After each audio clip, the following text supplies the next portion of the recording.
ఈరోజు బుధవారం దినాన దేవుడిచ్చిన మహాకృపను బట్టి దేవునికి అనేకమైన వందనాలు చెల్లిస్తూ ఈరోజు యెహోవా నాటిన చెట్లు అనే మాటలు మనం నేర్చుకుందాము. దాని ముందుగా దేవుని ఆరాధిద్దాం. ఎందుకు దేవుడు భూమిపై మమ్మల్ని చేశావు దేవా అనే పాట పాడుకుంటూ మనం కలుసుకుందాం.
దేవునికి మహిమ కలుగును గాక.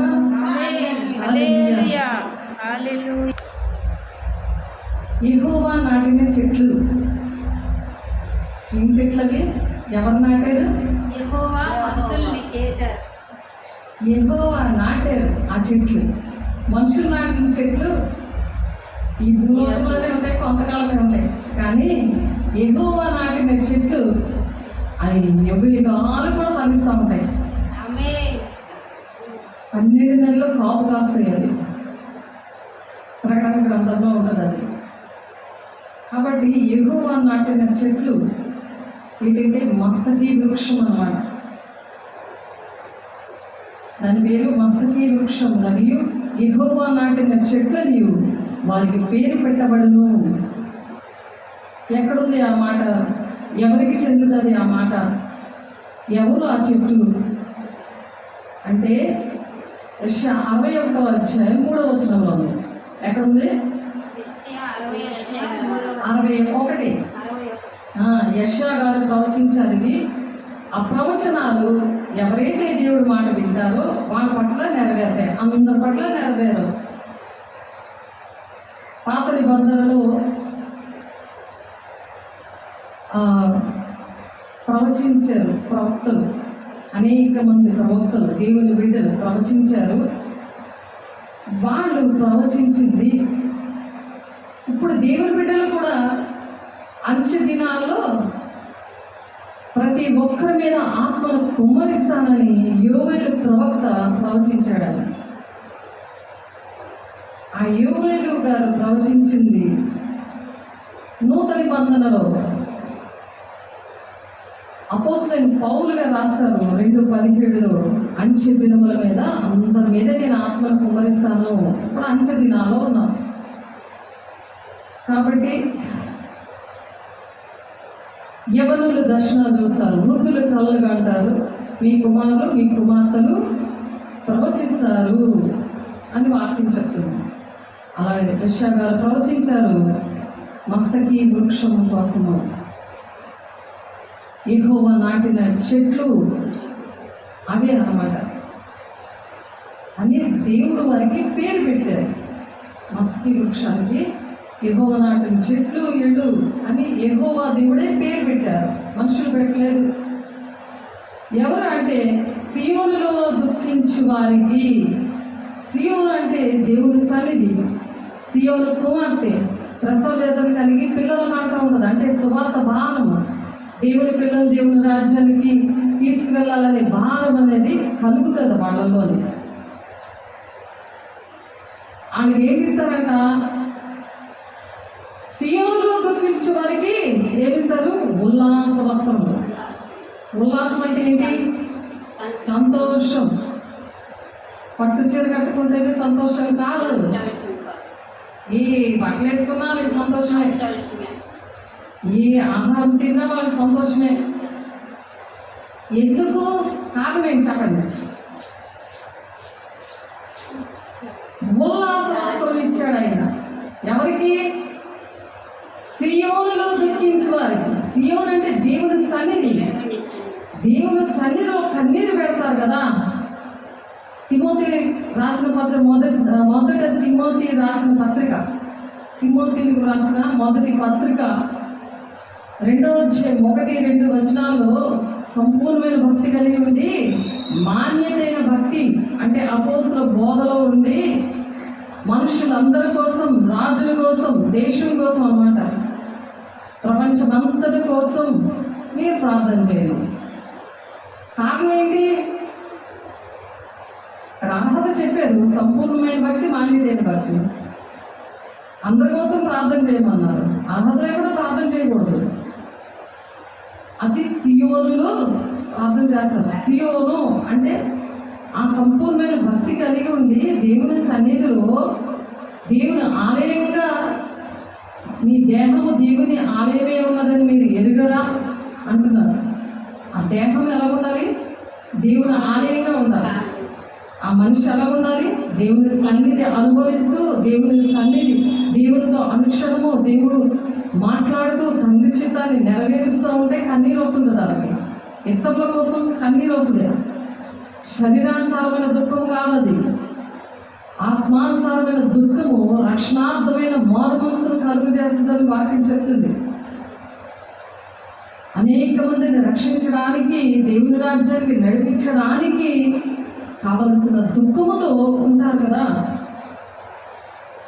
వాళ్ళు ఎందుకు అని దేవుడు వాళ్ళని చేయమంటున్నారంటే, మీరు నెమ్మదిగా బ్రతకాలి అంటే, సుఖముగా బ్రతకాలి అంటే, అందరికి ఇష్టమే కదా నెమ్మదిగా బ్రతకాలి, సుఖంగా ఉండాలి, ప్రశాంతంగా ఉండాలి. మీరు నెమ్మదిగా బ్రతకాలి అంటే, సుఖంగా బ్రతకాలి అంటే మనుషులందరి కోసం ప్రార్థన చేయండి. అప్పుడు దేశం అంతా ప్రశాంతంగా ఉంటుంది కదా. ఇది దేవుని దృష్టికి అనుకూలమైనది అని ఉంటుంది. దేవుని దృష్టికి అనుకూలంగా ఉన్నప్పుడు ఆ సియోన అనే కుమారుడు అలా కన్నీరు కాల్చినప్పుడు వాళ్ళకి దుఃఖములతో ప్రతిగా దుఃఖిస్తుంటారు కదా, ఇతరుల కోసం కన్నీరు కాల్చుకుంటున్నారు కదా. అందుకని దేవుడు ఏం చేస్తారట, ఉల్లాస వస్త్రం ఇస్తారట. అంటే సంతోషముతో వాళ్ళని నింపుతాడు. ఉల్లాస వస్త్రములు ధరింప చేయటకును బూడిదకు ప్రతిగా వాళ్ళు ఏం చేస్తారంటే, ఆ దుఃఖంతో ఉన్నప్పుడు బూడిద పట్ట ధరించుకుంటారు. కొంతమంది ముందు భక్తులు బూడిదలో కూర్చుంటారు, బూడిద మేదేసుకొని మరీ ప్రార్థన చేస్తుంటారు. బూడిద, ఆ బూడిదకు ప్రతిగా దేవుడు ఏం చేస్తారంట, బూడిదకు ప్రతిగా పూల దండ. బూడిద వేసుకున్న మనిషికి ఎవరైనా పూదండ వేస్తారా? ఆ బూడిద ఎందుకు వేసుకున్నాడు ఆయన? దుఃఖం అనమాట. నాకెందుకు ఈ పరిస్థితి, ఎందుకు దేశం ఇలాగ అవుతుంది, ఎందుకు ఈ పిల్లలు ఇలా మాట వినకుండా, దేవుడు మాట వినకుండా ఇలాగా శాపంతో పాపంతో ఈ బంధకాల్లో ఎందుకు నలిగిపోతున్నారు, దేవుడు వీళ్ళకి ఎందుకు అర్థం అవట్లేదు, దేవుని భయం లేకుండా ఎందుకున్నారు, దేవుని రాజ్యానికి వెళ్ళకుండా నరకానికి ఎందుకు ఇట్లాగా సిద్ధపడుతున్నారు, దేవుడు వస్తున్నారు కదా, పెళ్లి కుమార్తె సంఘంగా సిద్ధపడమంటుంటే వీళ్ళకి ఎందుకు ఈ మాటలు అర్థం అవట్లేదు అని అలాగా ఆ బూడిద జల్లుకుంటూ బూడిదలో కూర్చొని మరి ఎంతోమంది భక్తులు చేశారు. కాబట్టి ఆ దినాల్లో అలా భక్తి చేస్తున్న దినాల్లో యెషయా గారు ద్వారా దేవుడు ఈ ప్రవచనాన్ని బయలుపరిచారు. ఇప్పుడైతే చక్కగా ఫ్యాన్ తిరుగుతూ ఉన్నా సరే ప్రార్థన చేయలేకపోతున్నారు, కన్నీరు కాచలేకపోతున్నారు. ఒకసారి ఆలోచించండి, దేవుడు ఎంత చక్కగా మంచి చర్చ ఇచ్చి మంచి పరిస్థితులు ఇచ్చి ప్రార్థన చేయడానికి దేవుడు అంత అవకాశం ఇచ్చారు. నేను కూడా ఎంతో ఫ్యాన్ లేని దగ్గర ఒక పాకలోని ఒక మట్టి అంత పాములు తేళ్ళు అన్నీ తిరిగిన ప్లేస్లో నేను ప్రార్థన చేసుకొని దేవుడు అలా బయట తీసుకొచ్చాడు. అలా ప్రార్థన చేసినందుకు దేవుడు నాకు ఈ జ్ఞానము, ఈ అభిషేకము, ఈ ఉల్లాస వస్త్రము అంటే దేవుల్లో సంతోషం ఇచ్చారంటే కారణం అదే. నేను సాక్ష్యం చెప్పగలను దానికోసం. బూడిదైతే జరుపుకోలేదు కానీ మట్టి నేల మీద పురుగులు ఉంటాయి కదా, తేళ్ళు పాకుతూ ఉంటాయి కదా, తేళ్ళు ఉంటాయి, పురుగులు, చరుపులు ఇవన్నీ కూడా ఉంటాయి. ఎంత శుభ్రం చేసినా ఎంతున్నా అలాంటి ప్లేస్లో నేను ప్రార్థన చేశాను. అక్కడ దేవుడు నాకు అవకాశం ఇచ్చారు ప్రార్థన చేసుకోవడానికి. ఒక 2 నెలలు ఫాస్టింగ్ ప్రార్థన చేసుకోవడానికి సహాయం చేశాను. నాకు భక్తి అర్థం కావట్లేదు యేసయ్యా, నాకు ఈ భక్తి నేర్పించు, ఆ భక్తి ద్వారానే నా భర్తని, నా కుటుంబాన్ని రక్షించుకోగలను, తండ్రి చిత్త నేను నెరవేర్చగలను అని కూర్చున్నప్పుడే దేవుడు నాకు ప్రతీది కూడా ఈ క్షణం వరకు దేవుడు నన్ను విడిచిపెట్టకుండా 1999 నుంచి ఇప్పుడు వరకు కూడా దేవుడు నేర్పిస్తూనే వస్తున్నారు. ప్రతి రోజు ఒక కొత్త విషయం దేవుడు నాతో మాట్లాడుతూ నేర్పిస్తూ ఉంటారు. ఆ ఉల్లాస వస్త్రం ఆయనతో మాట్లాడుతుంటుంటే సంతోషం వస్తుంది. ఆయన అనేకమైన విషయాలు నేర్పిస్తూ ఉంటే దేవుని పిల్లలు రక్షించడానికి సంతోషం వస్తుందా, దుఃఖం వస్తుందా?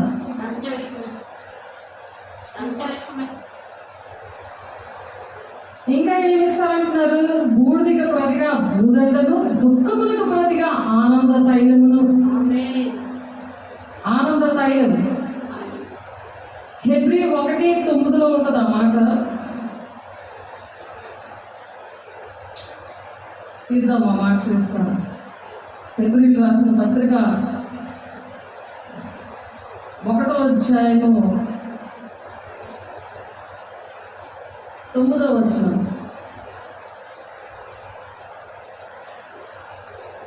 నీవు నీతిని ప్రేమించితివి, దుర్నీతిని ద్వేషించితివి, అందుచేత దేవుడు నీ తోటి వారి కంటే నిన్ను హెచ్చించినట్లుగా ఆనంద తైలముతో అభిషేకించను.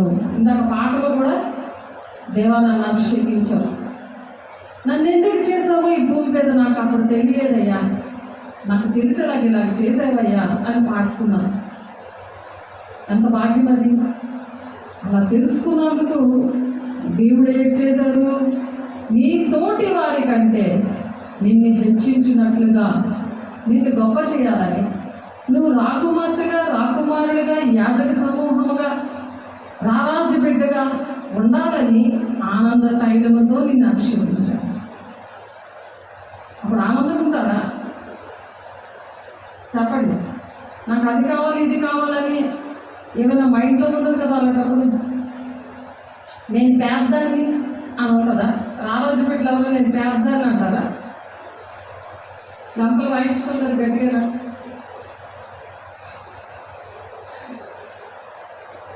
నేను పేద్దాన్ని అనొచ్చా?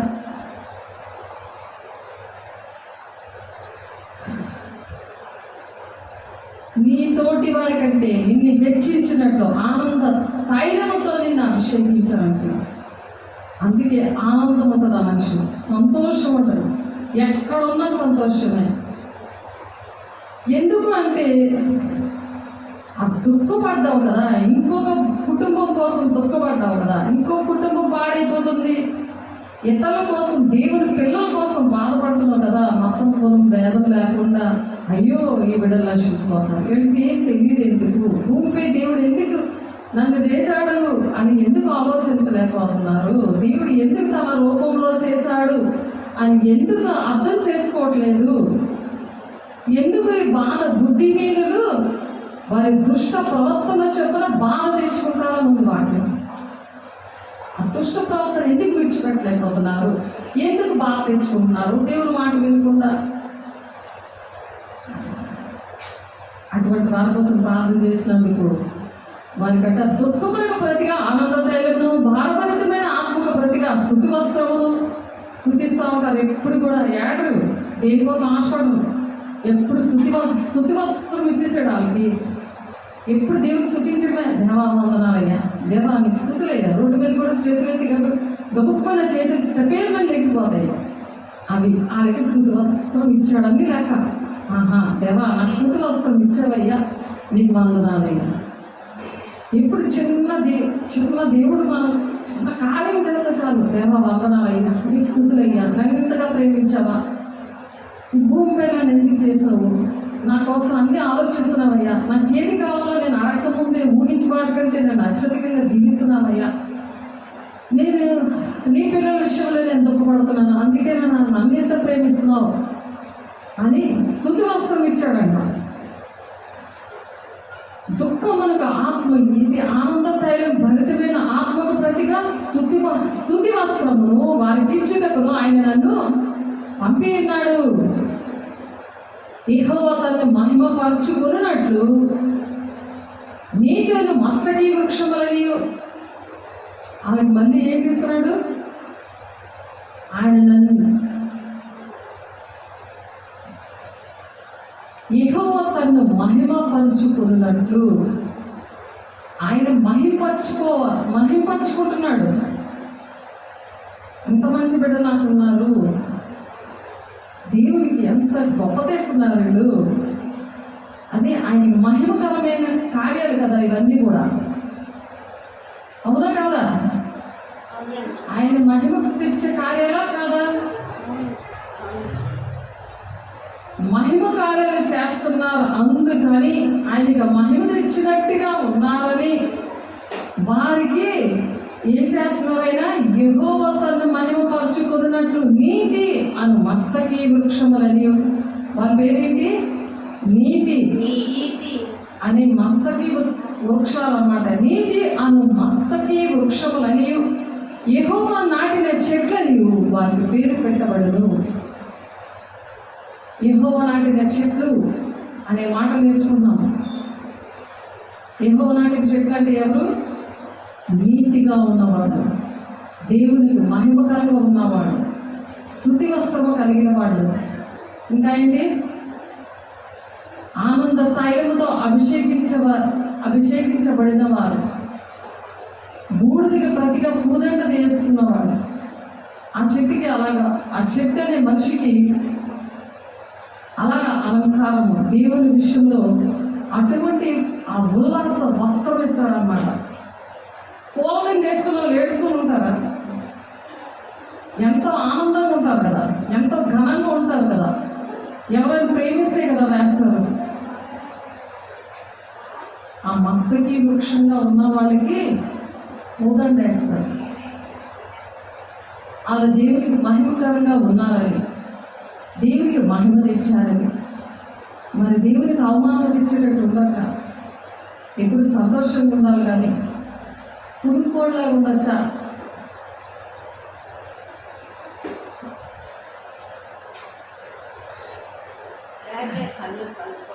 చెప్పండి. అంటే సైతాన్ని కౌగిలించుకుంటారా? ఏ సైతం కౌగిలించుకుంటారా? కౌగిలించుకుని పురుకోళ్ళకి పడిపోతారా? సైతానికి ఇష్టమా? ఎప్పుడైతే దేవుని బిడ్డలు సంతోషిస్తుంటారో స్తుతి వస్త్రం ఇచ్చారని దానికి సైతానికి ఇష్టమా? అది ఏం చేస్తుంది? అది గట్టి కౌగిలించుకుంటుంది, పురుకోళ్ళగా అలాగే మేలేసుకుంటారు. అది కోళ్ళగా ఎందుకైపోతారు వాళ్ళు? ఎందుకైపోతారు? సైతాన్ గాడికి ఇష్టం ఉండదు ఇవన్నీ. కాబట్టి దుష్టుడు ముట్టకుండా తను తాను భద్రం చేసుకోండి అంటున్నారు. దుష్టుడు ముట్టకూడదు. ఎవరిని ముడతా ఉంటాడు? అసమానికి ముట్టడానికి ఎవరిని ముట్టడానికి వస్తాడు. గర్జించి సింహంలాగా ఎవరిని మింగుదనా అని వాడు తిరుగుతూ ఉంటాడట. ఆ తిరుగుతూ ఉంటే చాలాసార్లు మీకు చెప్పాను, మరొకసారి చదువుతున్నాను మీకోసం, జాగ్రత్తగా వినండి.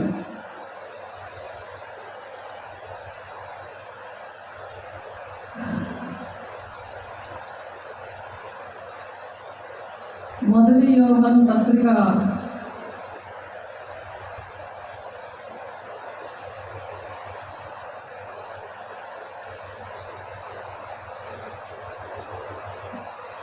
1 దేవుని మూలంగా పుట్టినవాడు ఎవడును పాపము చేయడని ఎరుగుదుము. ఎప్పుడా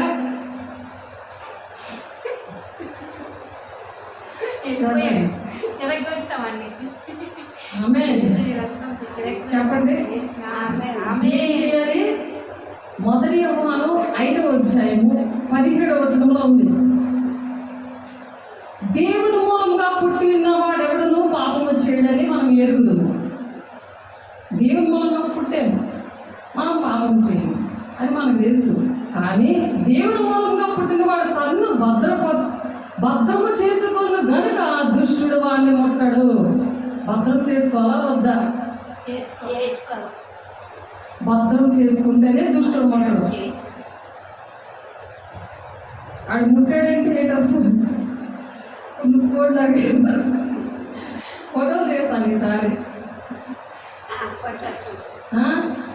ఏంటి ఎలా కొనుక్కోడు అయిపోతుంది సైతం గడు పోతాయి. ఎందుకంటే దేవుడు అనేకమైన అనుభవాలు ఇస్తున్నారు, చూపిస్తున్నారు. చూడకపోతే వాక్యము సాక్ష్యము, చూడకపోతే నమ్మరు. ఆడు ఎలా కొడతాడో దేవుని పిల్లలు ఆయనకి కావాలి. దేవునికి ఇష్టం లేని పిల్లలు అవసరం లేదు. ఎందుకంటే వాళ్ళు ఎప్పటికీ నా పిల్లలే, వాళ్ళంతా నా వంశం, వాళ్ళు నా జనాంగం. వాళ్ళే చూడక్కర్లేదు. పర్వాబాబు అని సైన్యంతో వచ్చేస్తాడు. అక్కడ ఉన్నారు పిల్లలు, దేవుని పిల్లలు. వాళ్ళ దగ్గరికి వెళ్ళాలి అనుకుని గర్జించి సింహంలాగా ఎవరు మింగేద్దామా అనుకుని అలాగా అనుక్షణం అదే పనిలో ఉంటాడు. అప్పుడు మనం ఏం చేయాలి? దుష్టుడు కొట్టకుండా తను తాను భద్రం చేసుకోవాలి. వేసే రక్తం ఎంత పవర్ఫుల్గా పనిచేస్తుందో తెలుసా? అన్ని ఎల్లగొట్టు వేసినాము. వేసే రక్తం కూడా చాలా పవర్ఫుల్గా పనిచేస్తుంది. Prayer oil, prayer water. ఎస్కేలు 3వ అధ్యాయం, ఎస్కేలు 37వ అధ్యాయంలో ఉంటుంది, యాకోబు 5వ అధ్యాయంలో ఉంటుంది ప్రేయర్ ఆయిల్ కోసం, ప్రేయర్ వాటర్ కోసం. చాలామందికి తెలియదు, దుష్టులు ముట్టకుండా ఆ విధంగా భద్రం చేసుకోండి. ఒక సువార్థికురాలు రూతమ్మతో మాట్లాడారు. సెంటాక్స్ ట్యాంక్ అంత వాటర్ అందులో ప్రేయర్ ఆయిల్ వేసి అంత వాటర్ ఒక కుటుంబం ఒక రోజుకి వాడాలని తనతో మాట్లాడారు. అందుకు చెప్పాలి అందరికని. ఎందుకంటే దేవుడు సాక్ష్యం ఇచ్చాక సాక్ష్యం ఎందుకు ఇస్తారు? అనేక మందికి చెప్పమని. యోదయ సమరయ దేశంలో అంతటా మీరు సాక్షిగా ఉండండి అని చెప్తున్నారు. సాక్షిగా ఉండాలా వద్దా? ఉండాలి.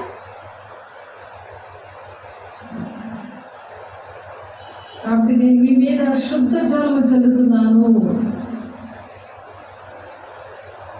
శుద్ధ జలము చల్లుతున్నాను. కఠినమైన హృదయాలను నేను మాంసపు గుండెగా మారుస్తాను. మీరు నా కట్టడలు అనుసరించే వారిగా ఉంటారు అని ఉంది ఆ వాక్యం. అందులో అశుద్ధ జలము జల్లుతారు అనే విషయంలో. మరి ప్రేయర్ విషయంలో అయితే యాకోబు 5వ అధ్యాయంలో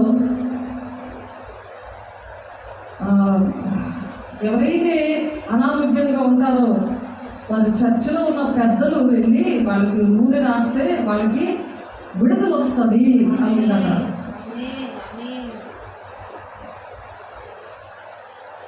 కాబట్టి ఇవి మస్తకి వృక్షము అంటే యెహోవా నాటిన చెట్లు ఇలాంటి పనులు చేస్తారు.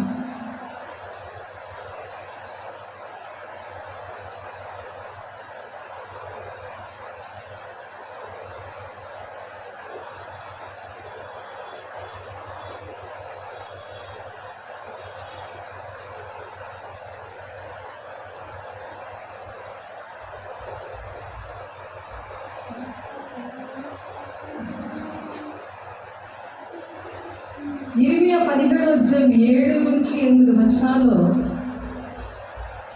యెహోవాను నమ్ముకున్న వాడు ధన్యుడు, యెహోవా వారికి ఆశ్రయముగా ఉండును. యెహోవా నాటిన చెట్లు ఎలా ఉంటాయంటే ఎప్పుడు తండ్రి అయిన దేవుని ఆశ్రయిస్తారు, మనుషులను ఆశ్రయించరు. వాడు జలముల యొద్ద నాటబడిన చెట్టు వలె ఉంటాడట. జలములు అంటే వాటర్ ఎక్కడ ఉన్నదో అక్కడ నాటబడతాడు అన్నమాట. వాటర్ అంటే అర్థమేంటి? దేవుని యొక్క అభిషేకము, వాక్యము. ఆనంద అభిషేక తైలముతో అలంకరించిన వాళ్ళు ఎప్పుడు కూడా దేవుని యొక్క వాక్యంతో కట్టబడతారన్నమాట. వాక్యం మీదే ఆధారపడతారు, మనుషుల మీద ఆధారపడరు. వాక్యం అంటే దేవుడు కాబట్టి దేవుడి మీదే ఆధారపడతారు. వాడు జలముల యొద్ద నాటబడిన చెట్టు వలె నుండును, అది కాలువల వారను దాని వేడి కన్నును. కాలువల వారిని ఎలాగుంటుందట? వేడి కన్నుకొని ఉంటుందట. వెట్ట కలిగినను దానికి భయపడదు. దాని ఆకు పచ్చగా ఉండును, వర్షము లేని సంవత్సరమున చింతనొందదు, కాపు మానదు. కాపు మానకుండా ఎప్పుడు కూడా వర్షము లేని సంవత్సరం కూడా అది చింతపడదు అన్నమాట. ఏ పరిస్థితుల్లోనైనా సరే వాళ్ళ దగ్గర డబ్బులు ఎక్కువ ఉంటాయి, వాక్యం కలిగి ఉంటారు, ఆశీర్వాదకరంగా ఉంటారు, అందరికి ఇచ్చేవారుగా పెట్టేవారుగా ఉంటారు. అది యెహోవా నాటిన చెట్ల యొక్క లక్షణాలు. ఇక్కడ ఎస్తేరు గ్రంథంలో మొర్దెకైకి ఏం జరిగిందంట? మొర్దెకై విషయంలో తన బట్టలు చింపుకొని, గోనె బట్టలు వేసుకొని, బూడిద పోసుకొని పట్టణం మధ్యకు బయలు వెళ్ళి మహాశోకముతో రోదన చేసి రాజగుమ్మము ఎదిరికి వచ్చాను. గోనె కట్టుకున్న వాడు రాజు గుమ్మమున ప్రవేశింపకూడదన్న ఆజ్ఞ కలదు. రాజు యొక్క ఆజ్ఞయు శాసనము ఏ సంస్థానములకు వచ్చెనో అక్కడనున్న యూదులు వాసముండి మహా దుఃఖములోను, ఏడ్పులోను, రోదనలోను మునిగిన వారేది అనేకులు ఓనెను బూడిదను వేసుకొని పడి ఉండిరి. ఎస్తేరు తన జనాంగం కోసము ప్రార్థన ఈ విధంగా చేశారు. అనేకమైన ప్రజలు తన జనాంగం అంతా కూడా ఎస్తేరు ఈ విధంగా రక్షించుకున్న తన జనాంగాన్ని వాళ్ళ మస్తకి వృక్షం అంటే ఆ విధంగా నా జనాంగం, నా ఇంటి వారు రక్షించబడాలి అని దేవుడు ఆలోచిస్తున్నారు. అప్పుడు మొర్దెకై ఊదా వర్ణమును తెలుపు వర్ణమును గల రాజవస్త్రమును బంగారపు పెద్ద కిరీటమును అవిసనాలతో చేయబడ్డ ధూమర వర్ణము గల వస్త్రములను ధరించుకొని వాడే రాజు సముఖము నుండి బయలుదేరను. అందు నిమిత్తము శూషణ పట్టణము ఆనందించి సంతోషముందెను. ఆ పట్టణం శూషణ పట్టణం అంతా కూడా ఆ ప్రార్థన, ఆ మస్తకి వృక్షముగా ఉన్న వాళ్ళందరూ యెహోవా నాటిన చెట్లన్నీ కూడా ప్రార్థన చేసినప్పుడు ఎస్తేరు గ్రంథము 15వ వచనంలో ఉంది ఈ మాట. కాబట్టి మస్తకి వృక్షంగా ఉన్నారా, యెహోవా చెట్టుగా నేను ఉన్నానా, దేవుడు భూమిపై నన్ను ఎందుకు చేశాడు అని ఇంతకాలం అనుకుంటున్నారా? దానికి జవాబుగా దేవుడు ఈ విషయాలు మాట్లాడుతున్నారు. అలాగే ఎస్తేరు గ్రంథంలోనే 9వ అధ్యాయము 22వ వచనంలో కూడా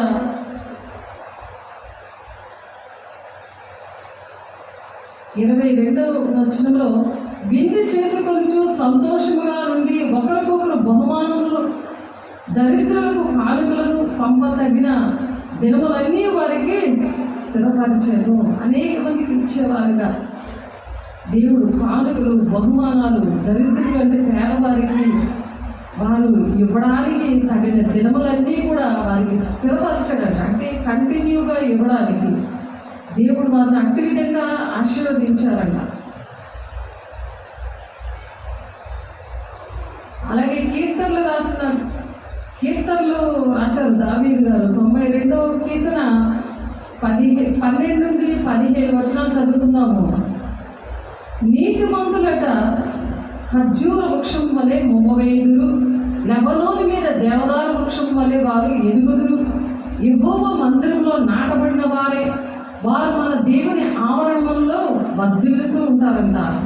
నాకు ఆశ్రయదుర్గమైన యెహోవా యథార్థవంతుడని, ఆయన ఏ చెడుతములో లేదని ప్రసిద్ధి నందుతారట. వాడు వాళ్ళు ప్రసిద్ధి కలిగి దేవుని ఆవరణంలో వర్ధిల్లడం అంటే దేవుని ఆవరణంలో ఉన్న ప్రజల్ని దేవుని రాజ్యానికి తీసుకుని వచ్చే వారిగా దేవుడు అటు విధంగా దీవిస్తారంట. అలాగా ఉండాలని దేవుడు ఆశపడుతున్నారు. ఆ దినమున మీరు ఎలాగుందురు, యెహోవా నీవు నా మీద కోపపడితివి, నీ కోపము చల్లారెను, నిన్ను స్తుతించుచున్నాను, నీవు నన్ను ఆదరించి ఉన్నావు. దేవుడు ఎవరైతే దేవుని మాటలు వినట్లేదో వాళ్ళ మీద కోపపడతారు. కానీ ఎప్పుడైతే దేవుని స్తుతియాగం అర్పిస్తూ ఆ స్తుతి వస్త్రం వేసుకొని ఆ మస్తకి వృక్షంలాగా ఉంటారో వాళ్ళని దేవుడు ఆదరిస్తాడట. యెషయా గారు చెప్తున్నారు 12వ అధ్యాయం 1వ వచనంలో ఇవన్నీ కూడా దేవుడు బిడ్డల్లో కలిగిన సాక్ష్యాలు, వాక్యంలో సాక్ష్యాలు. దేవుని బిడ్డలు ఆ విధంగా ప్రార్థన చేసినప్పుడు నీతి వృక్షంలాగా, నీతి అను మస్తకి వృక్షంలాగా ఉన్నప్పుడు దేవుడు ఆశీర్వదించారు. అట్టి కృప ప్రతి ఒక్కరికి ఇవ్వాలని మాటలు చెప్తున్నారు.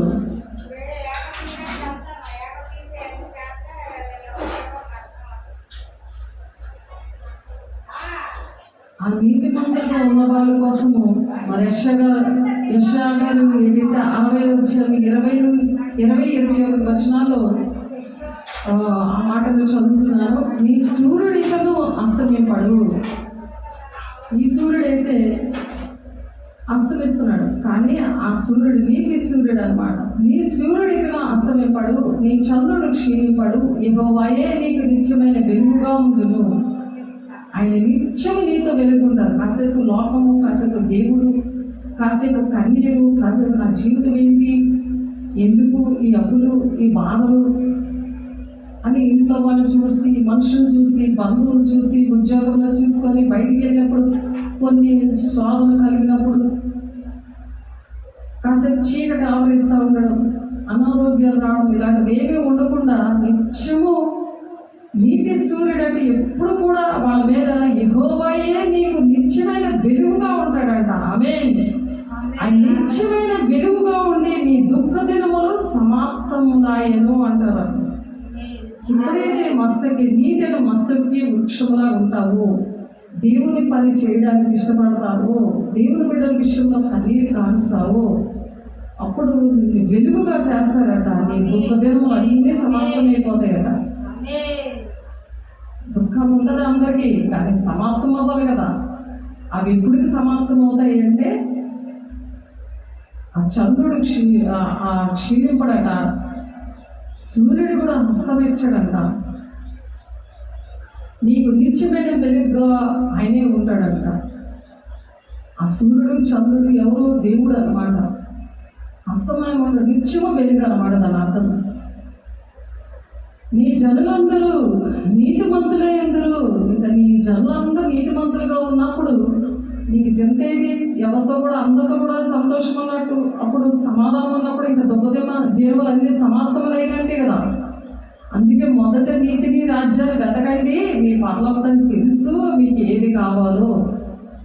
ఇంటిలో ఎన్ని ఉన్నా, ఎన్ని నీకు బాధలు ఉన్నా, ఫస్ట్ నువ్వు చేయవలసింది మొదట నీతిని, దేవుని యొక్క రాజ్యాన్ని వెతకాలి. ఎందుకంటే దేవుని రాజ్యాన్ని వెళ్తే ఈ లెక్కలన్నీ అడుగుతారు. కుటుంబం కోసం, మరి దేవుడు ఇచ్చిన సంఘము, నువ్వు ఎక్కడ పుట్టావో, దేవుడు ఎక్కడ నిన్ను నాటాడో, ఆ సంఘం విషయంలో అన్ని సంఘాలు కలిపి సార్వత్రిక సంఘం, అన్ని సంఘాల కోసము దేవుడు మనల్ని ఎక్కడుగుతాడు. కాబట్టి ఆ నీతిమంతులు, నీ జనులందరూ నీతిమంతులే ఇందురు అనే సాక్ష్యాన్ని సంపాదించుకోవాలి. వాళ్ళందరి కోసం బాధ్యత వహిస్తుంటే దేవుడు దుఃఖ దినములు సమాప్తం చేస్తాడంట. నీ జనులందరూ నీతిమంతులే ఇందురు, వాళ్ళు కూడా దేవుని రాజ్యానికి వస్తారు. వాళ్ళ ఇంట్లో కూడా మాట వినరు కదా. ఇంట్లో చెడు వ్యసనాలతో ఉంటారు. ఇంట్లో కూర నచ్చదు. ఇంట్లోని డాక్టర్ మందులు వేసినా, ఇంట్లో డాక్టర్ ఉన్నా ఆ డాక్టర్ ట్రీట్మెంట్ నచ్చదు. పక్కోళ్ళ మాటలు నచ్చుతాయి, పక్కోళ్ళ కూర నచ్చుతుంది. అలాగే నచ్చదు కాబట్టి ఏం చేయాలి? వేసే ఇంటి వాళ్ళ దగ్గర ఫస్ట్ వెళ్ళారు. వాళ్ళు అంగీకరించలేదు కాబట్టి వారి అవిశ్వాసాన్ని బట్టి అక్కడ అద్భుత కార్యాలు చేయలేదు అని మత్తయి సువార్త 13:53-58 ఉంది. అప్పుడు తండ్రి చిత్తాన్ని నెరవేర్చినప్పుడే యేసయ్య, అప్పుడే ఈయన నిజమైన దేవుని కుమారుడు, మా అన్నయ్య అనుకున్నారు యేసయ్య విషయంలో. అలాగే మన విషయంలో కూడా తండ్రి చిత్తం నెరవేర్చడం ఏంటి? నీతని మస్తకి వృక్షములా ఉండి, యెహోవా నాటిన చెట్టులా ఉండి దేవుని మాట వినాలి, తండ్రి చిత్తాన్ని నెరవేర్చాలి. అప్పుడు బెనిఫిట్ ఏంటి? నీ జనులందరూ కూడా నీతిమంతులై ఉంటారట. నన్ను నేను మహిమపరుచుకున్నట్టు వారు నేను నాటిన కొమ్మగాను, నేను చేసిన పనిగాను ఉండి దేశమును శాశ్వతంగా స్వతంత్రించుకుంటారట. శాశ్వతంగా దేశమంతా కూడా మన ద్వారా దేవుడు రక్షించడానికి ఇష్టపడుతున్నారు. దేశం అంతా స్వతంత్రించుకుంటారు. స్వాతంత్రం అన్నమాట. పరిశుద్ధాత్మను పొందుకున్న వాళ్ళకి 2 Corinthians 3:17 ఆ స్వాతంత్రం నేను ఇస్తానంటున్నాడు. అంటే దేశం అంతా కూడా సుఖశాంతులతో ఉండాలనే కదా అందరూ ఆశపడుతున్నారు. మతం కులం కాదు లేకుండా అందరూ అదే విషయంలో పోరాడుతున్నారు, గొడవలాడుకుంటున్నారు. సమాధానం లేకుండా, దుష్టుడు పెట్టేవి గ్రహించకుండా దేవుడు పక్కన పెట్టి ఆ సృష్టికర్తను వదిలి సృష్టిని పూజించడం అంటే ఏంటది? మనుషులను ప్రేమిస్తున్నారు, మనుషుల సంగతులే ఆలోచిస్తున్నారు. కానీ దేవుడు చిత్తం ఏంటి? అందరూ సుఖశాంతంతో ఉండాలని. అందుకే పేరు ఏం పెట్టుకుంటారు? దేవా దేవా నన్ను భూమిపై ఎందుకు చేసావయ్యా అని ప్రార్థన చేయాలి. ఇప్పటి నుంచి మతాలు కులాలు భేదాలన్నీ కూడా మనుషులు పెట్టుకున్నారు. కాబట్టి మనుషులు దేవుడే సృష్టించాడు కదా. ఆడవైపు చూడకుండా ఆడు సృష్టించిన ఆ వస్తువులు ఉన్నాయి కదా, టీవీలు, సెల్ ఫోన్లు, టెక్నాలజీ, ఇవన్నీ మైండ్ పెట్టకుండా దేవుడితో మాట్లాడుకోవాలి. సృష్టికర్త వైపు పెట్టాలి మనసులో. సృష్టిని పూజించకూడదు. పూజించడం అంటే ఏంటి? ఎక్కువ టైం ఇవ్వడాన్ని పూజించడం అంటారు. కాబట్టి దేవునికి ఇష్టంగా ఉండడం అంటే దేవుని స్వతంత్రించుకోవడం అన్నమాట. ఎందుకంటే నేను చేసిన పనిగాను ఉండి దేశంలో స్వాస్థ్యముగా అంటే స్వాస్థ్యముగా స్వతంత్రించుకుంటారట. అంటే సొత్తు నాది, నా దేశం, నా వాళ్ళు, నా ప్రజలు అనే ప్రేమ దేవుని ప్రేమ. అది మనుషులో రావాలి. వాళ్ళది ఏమంటారు? మస్తకి వృక్షము, యెహోవా నాటిన చెట్లు అంటారు. నువ్వు అలా ఉన్నావా అని క్వశ్చన్ వేసుకోవాలి ప్రతి ఒక్కరు. దేవుడు ఎందుకు ఈ భూలోకంలో నన్ను తీసుకొచ్చారు, ఎందుకు నన్ను సృష్టించారు అని అర్థం చేసుకోవాలి.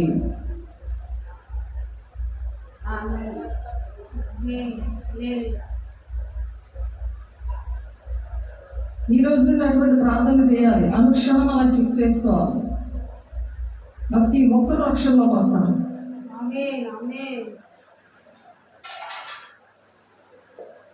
అప్పుడు ఇంకా ప్రశస్త వస్త్రాలు త్వరగా తొడగమని చెప్పారు ఒకరికి. వీరికి అయితే తండ్రి తన దాసులను చూసి ప్రశస్త వస్త్రములు త్వరగా తెచ్చి వీరికి కట్టి వీరి చేతికి ఉంగరము పెట్టి పాదములకు చెప్పులు తొడిగించండి అన్నాడు. బుద్ధి లేని కుమారుడు ఏం చేశారు? తన ఆస్తులంతని పాడు చేసి మళ్ళీ తండ్రి దగ్గరికి వచ్చాడు. పందులు కొట్టుకు తింటున్నాడు. నా తండ్రి ఇంటిలోని అనేక మంది పోషిస్తున్నాడు నా దేవుడు. నేను నా తండ్రి దగ్గరికి వెళ్తానంటే పందులు కూడా తింటూ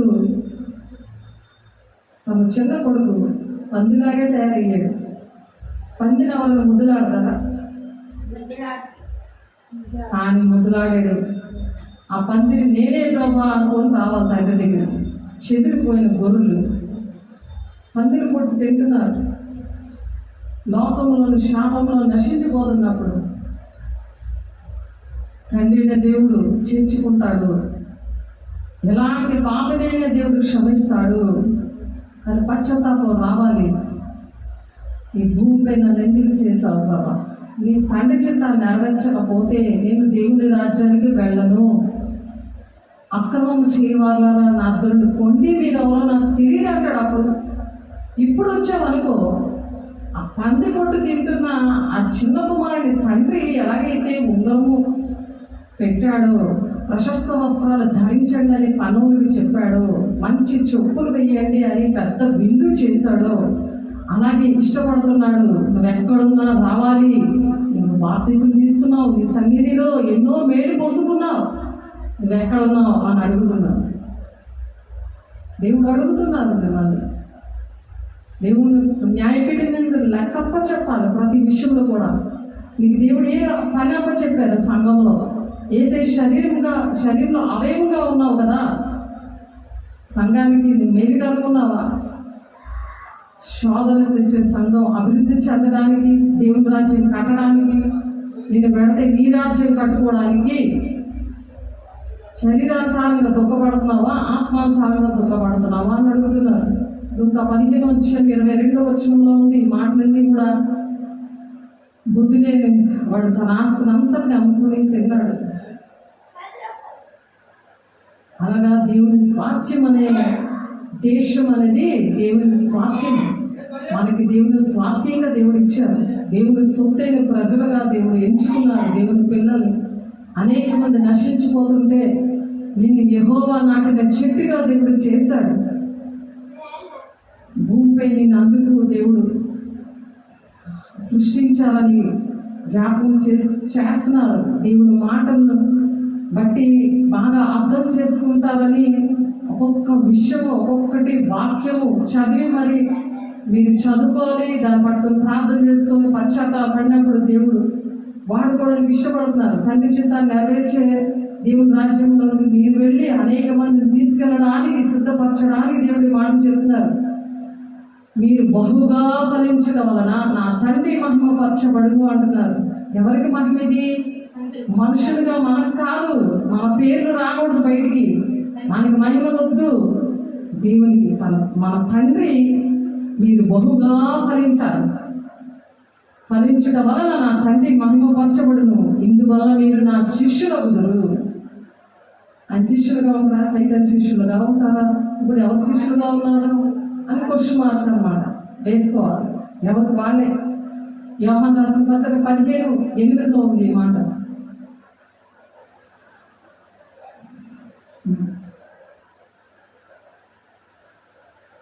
ఎవరైతే అలా ఉంటారో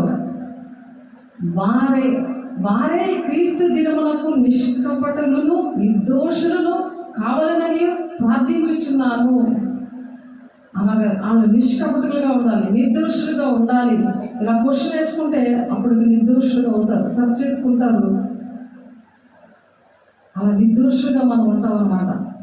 అలా నిర్దోషులుగా ప్రతి ఒక్కరు ఉండాలని ప్రార్థన చేస్తున్నాం. ఫిలిప్పీయులు రాసిన పత్రిక 1:11 ఉంది ఆ మాట. అలా నిర్దోషులు ఉండాలని దేవుడు కొంతమందిని యెహోవా నాటిన చెట్లు అనే వాడి పేరు పెట్టాడు. ఆయన సముఖము నుండి ఆయన ప్రభావమందుని మహిమ నుండి పారద్రోలబడి నిత్య నాశనములకు దండన పొందుదురు. ఎలాగా మేము మీకు ఇచ్చిన సాక్ష్యం మీరు నమ్మితిరి. దేవుడి ఈ సాక్ష్యాలన్నీ కూడా నమ్మారు కాబట్టి, నమ్మి కూడా వినలేనందుకు ఆ నిత్య దండన పొందుతారంట. 2వ దశలోని పత్రిక 1:10 అన్ని నమ్ముతారు. నీతి కలిగినట్లు హృదయంలో విశ్వసిస్తారుగా. రక్షణ కలగాలంటే నోటితో ఒప్పుకోవాలి. అలా ఒప్పుకొని నిష్కలంకులుగా నిర్దోషులుగా లేకపోతే వచ్చే నష్టం అన్నమాట. అది అలా ఉండకూడదని ముందుగానే దేవుడు మాట్లాడుతున్నారు. ప్రతి ఒక్క బిడ్డ కూడా దేవునికి ఇష్టంగా ఉండాలి, దేవుని పని చేయాలి, తండ్రి చిత్తాన్ని నెరవేర్చాలి. నెరవేరుస్తున్నప్పుడు ఎలా ఉంటుందంటే, క్రీస్తు నామము నిమిత్తము మీరు నిందపాలయ్యేలా మహిమా స్వరూపైన ఆత్మ అనగా దేవుని ఆత్మ మీ మీద నిలుచున్నాడు కనుక మీరు ధన్యులు.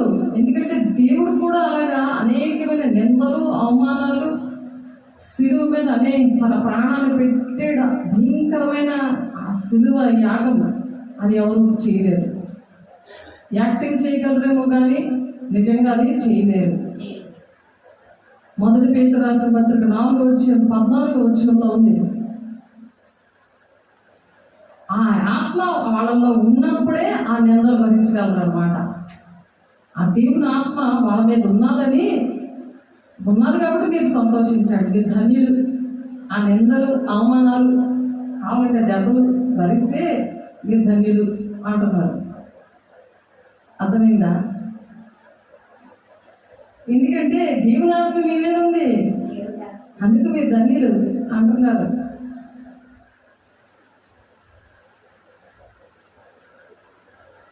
పుట్టినే వస్తుందా జీవకిరీటం? విలువ పెట్టి కొనబడినారు కనుక మీ దేహంతో దేవుని మహిమపరచండి. ఎందుకంటే రక్తం ఇచ్చి కొనుక్కున్నాడు ఆయన. 1 కొరింథీయులకు రాసిన పత్రిక 6:20 ఉంది మాట.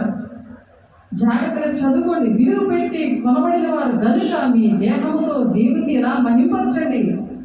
మీరు ధన్యులు అన్నారా ఇందాక? దేవుని ఆత్మ ఉన్న వాళ్ళకి దేహముతో దేవుని మహిమపరచడం అంటే మన దేహముతో దేవుని మహిమపరచాలి అంటే నిందలో అవమానాలు. విలువ పెట్టి కొన్నాడు ఆయన ఆత్మతో ఉన్న పిల్లలు, ఆయన నాటిన చెట్లు వద్దా? గట్టిగా చెప్పండి. 1 కొరింథీయులకు 6:20 ఉంది. దేవుడు విని ఎంతో సంతోషపడతారు. అమ్మో నా పిల్లలు, అమ్మో నా పిల్లలు, నా బంగారమే అని వద్దా? వాళ్ళకంట ఏంటి ఇస్తారంట? శృంగారమైన పాగా ధరించుకున్న పెండ్లి కుమార్తె రీతిగాను, ఆభరణములతో అలంకరించుకున్న పెండ్లి కుమార్తె రీతిగాను ఆయన రక్షణ వస్త్రములను నాకు ధరింపజేసి ఉన్నాడు. ధరింపజేస్తాడట. నాకు, మీతో చెప్పండి. ఎవరికి? ఇందాక విన్నాం కదా, అవన్నీ కూడా. అవన్నీ ధరిస్తే దేవుని ఆత్మ ఉన్నదని ధన్యులుగా భావించి ఆ నిందలు అవమానాలు అవన్నీ కూడా అంగీకరించుకుంటూ బాధపడకుండా, దేవుని ఆత్మ కూడా బాధ ఉండదు. దేవుని ఆత్మ లేకపోతే గొప్ప పౌరుషం వచ్చేస్తుంది, కోపం వచ్చేస్తుంది కదా. రెండు మాటలు చేస్తారు, ఇంకేదైనా వాళ్ళ ఇష్టమే. తర్వాత ఏం చేస్తారో వాళ్ళ లెక్కలో వెళ్ళిపోతాయి. కానీ దేవుని లెక్క అన్నమాట. ఇది దేవుని లెక్కలే మనం చూడాలి. శృంగారమైన బాగా ధరించుకున్న పెండ్లి కుమారుని రీతిగాను, ఆభరణముగా అలంకరించుకున్న పెండ్లి కుమార్తె రీతిగాను ఆయన రక్షణ వస్త్రములను నాకు ధరింపచేస్తున్నాడు. నీతి అని పైబట్టను నాకు ధరింపచేస్తున్నాడు. కాగా యెహోవాను బట్టి మహానందముతో నేను ఆనందించుచున్నాను. నా దేవుని బట్టి నా ఆత్మ ఉల్లసించుచున్నది అని యెషయా గారు 61వ అధ్యాయము 10వ వచనంలో చెప్తున్నారు. ఆయన ప్రవచించారు, ఆయన అనుభవించారు, చెప్తున్నారు ఆయన. కాబట్టి నూతన నిబంధనలో ఆయన మన కోసం ప్రాణం పెట్టారు. ఒక వాగ్దానము, దేవుని రాజ్యంలో దేవుడు ఆ విధంగా అలంకరిస్తారు. అలా మీరు ఊహించుకోండి, దేవుడు నన్ను అలంకరిస్తే నేను ఎలా ఉంటాను. ఇక్కడున్న ఎన్ని జన్మలెత్తినా నాకు ఆ భాగ్యం రాదే. వస్తుందా? ఎన్ని ఆత్మలు రక్షిస్తే అన్ని వజ్రాలు, కెంపులతో కూడిన కిరీటం పెడతారు. 50 పొళ్ళు ఉంటే 50 మంది నాకు రక్షించమనుకో, 50 పొళ్ళు వజ్రాలతో ఉంటే అది ఈ లోకంలో ఎక్కడైనా ఉంటుందా? అలాంటి విలువైన కిరీటం, అలాంటి శృంగారమైన పాగ ధరించుకున్న పెండ్లి కుమార్తెగా, కుమారుడుగా అలా ఉంటామా? రీతిగా అలంకరించుకుంటామంట. అలా ఉండాలని దేవుడు ఆశపడుతున్నారు. ఇక్కడ ప్రిస్కిల్లా, వాళ్ళు అకుల్లా ప్రిస్కిల్లా అని పేరు ఎందుకు పెట్టారు తెలుసా? అపోస్తుల గారు చెప్పేసి ముగించేస్తున్నాను. అపోస్తుల గారేమో 18:26 నాకు వాళ్ళకి పేరు పెట్టినప్పుడు అయితే నాకు తెలియదు. బాప్తిసాలు ఇచ్చి దేవుడు ఆ పేరు పెడుతున్నారు, పెట్టేశారు. ఎప్పుడుందో మరి వీళ్ళ పేరు ఎందుకు పెట్టారు ప్రభా, ఏంటి వీళ్ళ పరిస్థితి, వీళ్ళు అలా వాడుకుంటాం అని అడుగుతున్నాను. కానీ నిన్న మాత్రం దేవుడు బయటపరిచారు. అది అలాగే దేవుడు దృష్టిలో వాడబడాలని ప్రార్థన చేసుకోవాలి. 18:26 ప్రిస్కిల్లా అకుల్లా విని అతన్ని చేర్చుకొని దేవుని మార్గము మరి పూర్తిగా అతనికి విషదపరిచారట. ఒక అతనికి పూర్తిగా దేవుని కోసం పూర్తిగా అన్ని వివరంగా చెప్పారట. అంటే వాళ్ళకి వాక్యం గట్టిగా వచ్చింది. దేవుని హృదయంలో ఉన్న వేదన, దుఃఖం అంతా బాగా అర్థమైంది కాబట్టి చెప్పగలిగారు. ఎవరికి చెప్పారంటే అతను ప్రభు మార్గం విషయమే ఉపదేశం పొంది తన ఆత్మీయతను తీవ్రపడి యోహాను బాప్తిసం మాత్రమే తెలుసుకుని వాడనైనను యేసును గూర్చిన సంగతులు వివరంగా చెప్పి బోధించి సమాజ మందిరంలో ధైర్యంగా మాట్లాడనారంభించాడంట. ఒక అతను వచ్చి యోహాను బాప్తిసం కోసమే తెలుసు, కానీ యోహాను గారు ఎలా బాప్తిసం ఇచ్చారు అనేది అపోస్తుల 19వ అధ్యాయంలో ఉంటుంది. మారుమనసు కోసమే బాప్తిసం ఇచ్చారు, కానీ పరిశుద్ధాత్మ వరం పొందుకుంటారు అనే విషయాలు తెలియదు. నాకు కూడా ఒకప్పుడు మారుమనసు కోసమే 8వ క్లాస్లో బాప్తిసం పొందుకున్నాను, కానీ పరిశుద్ధాత్మతో నేను బాప్తిసం అనేది పరిశుద్ధాత్మ 1999లో పొందుకున్నాక మరలా నేను బాప్తిసం తీసుకున్నాను. అప్పుడు పౌలు గారు కూడా వాళ్ళకి బాప్తిసం ఇచ్చి చేతులేసి ప్రార్థన చేసి వాళ్ళకి పరిశుద్ధాత్మ వరం పొందుకున్నారు. అప్పుడు వాళ్ళు దేవుని పని చేయగలిగారు, అపోస్తుల బోధలో పెరగగలిగారు. వాళ్ళు ఆ అనుభవాన్ని ఈ అకుల ప్రిస్కిల్ల అతనికి బోధిస్తున్నారన్నమాట. యేసుని కూర్చిన సంగతులు వివరంగా చెప్పి బోధించు సమాజ మందిరంలో అంటే పెద్ద చర్చిలో ధైర్యంగా మాట్లాడని ఆరంభిస్తున్నాడట అతను. అలాగా ఆరంభిస్తున్న అతనికి ఇంకా వివరంగా చెప్పారట ఈ అకుల ప్రిస్కిల్ల. చూడండి దేవుడు అలా పేరు పెట్టారు. పౌలుతో కూడా మరి సహకరిస్తూ సేవ చేశారట. మరి పౌరు భక్తి చేస్తున్నాం కదా, నాకు సహకరించి పని చేయాలి అని చెప్పే కదా దేవుడు బాప్తీసాలు ఇచ్చి ఆ విగ్రహాలను పక్కన పెట్టించి బాప్తీసాలు ఇచ్చారు. వర్షం ఎక్కడ కూడా అది తడిసిపోతే వెళ్ళారు. కానీ అక్కడికి వెళ్ళేసరికి వర్షం లేదు, అంతా 6 నెలలు ఉంది. అక్కడికి వెళ్ళేసరికి ఆ చెరువు దగ్గరికి వెళ్ళేసరికి దేవుడు చూపించిన చెరువు దగ్గర అనేకమైన బాప్తీసాలు దేవుడు ఇచ్చారు. మూల స్టేషన్ నిర్మాణం అక్కడి ఇమ్మని 10-15 సంవత్సరాలు 10 సంవత్సరాల పైన అయింది. అప్పుడు చెప్పారు అక్కడే ఇప్పుడు ఇవ్వడం జరుగుతుంది. అక్కడే దేవుడు ఎన్నో అద్భుత కార్యాలు చూపించారు, చేశారు. దేవుడు మాట్లాడితే అలా ఉంటాయి అన్నమాట. యెహోవా నాటిన చెట్లు ఏమీ తెలియదు నాకు అనుదినము ఇవన్నీ కూడా నేర్పించాడు. భక్తి ఏదో తెలియదయ్యా నాకు నేర్పించాయని చేతులెత్తి దేవుని అడిగినప్పుడు దేవుడు చేశారు. మీరు కూడా అడగండి, అడిగినప్పుడు మిమ్మల్ని కూడా నాటాడు ఆయన. మీకు కూడా అర్థమవుతాయి. మీరు కూడా దేవుని సాక్షిగా ఉండాలని, ఆయన మహిమపరచాలని ఆయన ఇష్టపడుతున్నాడు. ఆయన మహిమ తేవాలని ఆయన మాట్లాడే దేవుడు, అనుక్షణం మాట్లాడే దేవుడు, అనుక్షణం కార్యాలు చేసే దేవుడు. ఆయన చేయాలని ఆశపడి ఈ మాటలు చెప్తున్నారు. ప్రతి విశ్రాంతి దినమున సమాజ మందిరములలో తగ్గించి యూదులను గ్రీసు దేశస్తులను ఒప్పిస్తా ఉన్నారట ఈ అకుల ప్రిస్కిల్ల. వాళ్ళతో తగ్గిస్తున్నారంటే వాళ్ళకి చెప్తున్నారు ఇవన్నీ. ఇవో ఇది కాదు, ఇలాగా ఇలా మీరు ఉండాలి, ఇలా బోధ దేవుడి ప్రణాళిక ఇది అని వాళ్ళు చెప్తున్నారట. అది 4వ వచనంలో ఉంది. మొదటి వచనంలో అపోస్తలుల 18వ అధ్యాయంలోనే 4వ వచనం, 26వ వచనం, 1వ వచనం.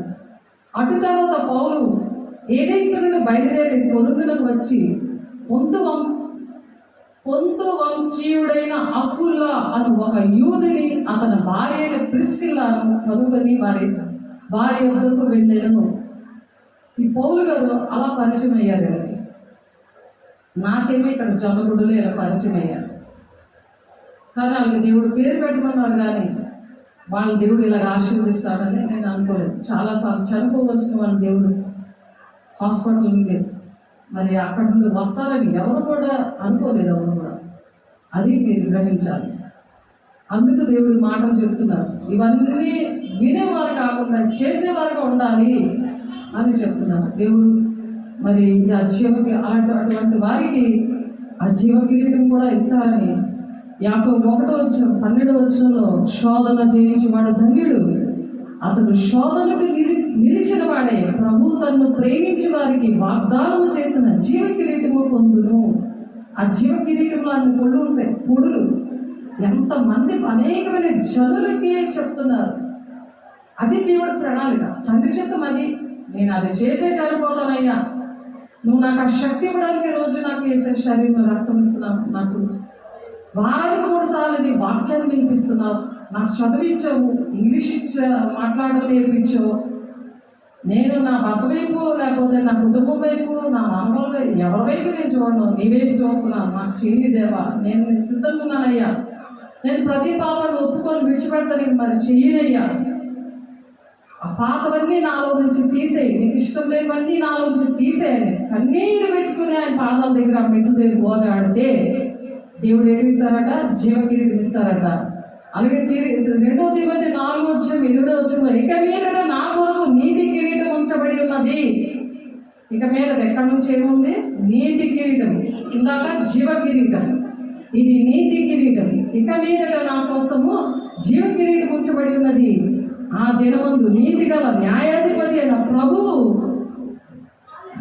అది నాకు మాత్రమే కాకుండా తన ప్రత్యక్షతను అపేక్షించే వారికి అందరికీ అనుగ్రహించాను. నా దేవుడు నాతో మాట్లాడాడు, అందరికి కూడా, నాకు ఒకదానికే కాదు, అటువంటి వారందరికీ కూడా నీతి కిరీటం ఇస్తాడంట. మనం దీని ముందు అతిశయ కిరీటం కోసం మాట్లాడుతున్నాం. మొదటి దశలోని పత్రిక 4వ అధ్యాయంలో ఉందన్నమాట.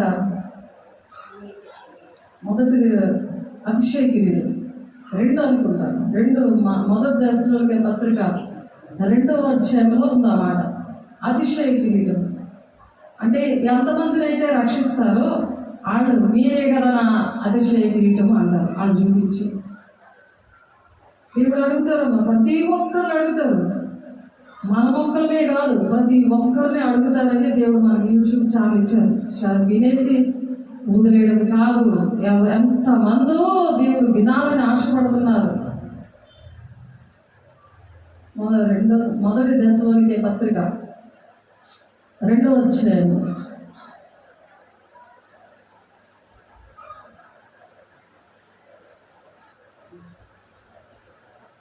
సువార్తను మాకు అప్పగించుటకు యోగ్యులమని దేవుని వల్ల ఎంచబడిన వారమై మనుషులను సంతోషపెట్టి వారము కాక మన హృదయములను పరీక్షించు దేవునినే సంతోషపెట్టి వారమే. ఎవరు సంతోషపెట్టాలని? దేవునినే సంతోషపెట్టాలని బోధిస్తున్నాం. మీరెరిగినట్లు మేము ఇచ్చకపు మాటలైనను ధనాపేక్షను కప్పిపెట్టి వేషధారులైనను ఎన్నడూ వినియోగింపలేదు. ఇందుకు దేవుడే సాక్షి.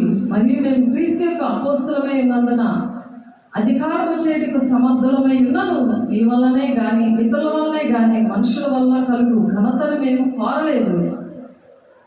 అయితే స్తన్యమిచ్చు తల్లి తన సొంత బిడ్డలను గౌరవించినట్లుగా మేము మీ మధ్యన సాధువులమై ఉంటుంది. తల్లి అలాగైతే పాలు పెడుతూ బొజ్జగిస్తూ చెప్తాదో అలా మేము చెప్తున్నాము. మీరు దేవుని రాజ్యానికి రావాలి, తల్లి చేత నెరవేరిస్తేనే వస్తారు. మీరు మాకు బహుప్రియులై ఉంటుంది కనుక మీ యందు విశేష అపేక్ష గలవారమే దేవుని సువార్త మాత్రము గాక మా ప్రాణములు కూడా మీకు ఇచ్చుటకు సిద్ధపడి ఉంటుంది. ప్రాణం దహించి వాళ్ళకి చీకట్లు బంధకాలు ఉంటే వాళ్ళ ఇంటికి వెళ్ళి ప్రకటించడం జరుగుతుంది. పక్కనే మేము ఉందండి దేవుడు సరే మేము వెళ్ళిపోతున్నామంటే దేవుళ్ళు అక్కడ ఉంటారు. జాగ్రత్త. ఎన్నాళ్ళు విడుదల రాలేదు, దేవుడు మమ్మల్ని తీసుకొచ్చి విడుదల ఇచ్చారు. మీరు రమ్మంటే మేము అడుగు పెడుతున్నాం. అక్కడ అడుగు పెట్టిన చోటలో దేవుడు దీవిస్తానంటున్నారు.